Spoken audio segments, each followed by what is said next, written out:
So depression to me before my struggle was something that you could just overcome, that you just had to be stronger, you were a weak person. It was almost in my mind was almost a joke. It's like, okay, you really don't have depression. You just need to get with the program.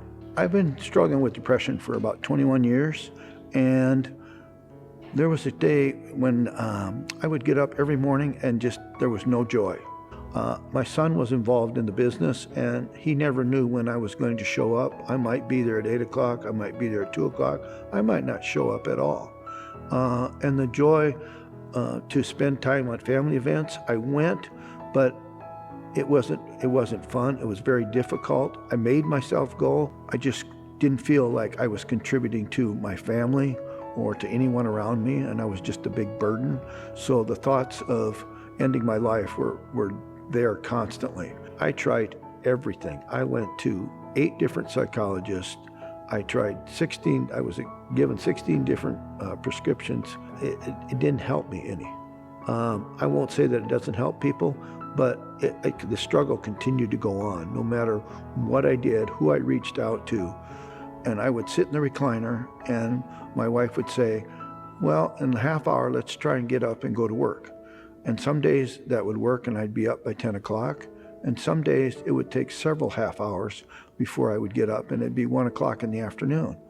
And even when I did get out of the house, sometimes I would still struggle when I got out, and I would just go sit in a parking lot for hours. When I woke up on July 25, 2021, God said, I'm going to set you free.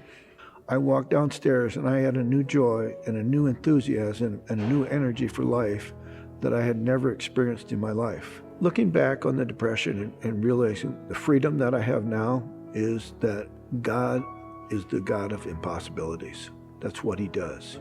He frees people. He allows them to experience Him in ways that I couldn't have described to you before depression, that I can give you now that are just of incredible value to me.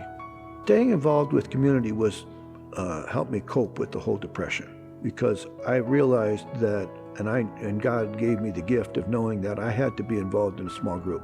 So my wife and I met with a small group that we were together for 16 years with the same people, and they prayed for me every week. They never stopped.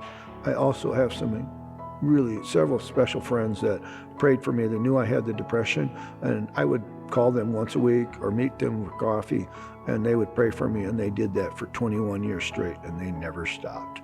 It was a real celebration when God released me, and those guys were as excited as I was.